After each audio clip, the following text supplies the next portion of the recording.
Hello guys, hope mko poa.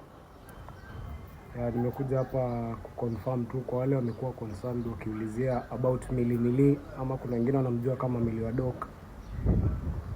Ni dadangu, ni dada yetu mkubwa. Mimi ni mtoto wa 4 na kuna wengine wananifuata.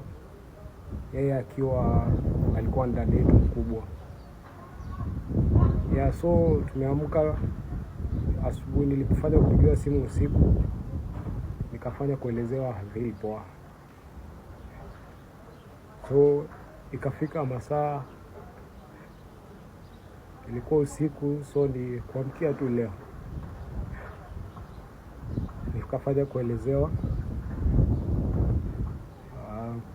Mili amepass. So thanks kwa wale wamekuwa concerned wakiulizia, but I believe yote kwa sababu ya mpango ya Mungu. Ilikuwa imepangwa na tuseme hakuna venye tungepinga.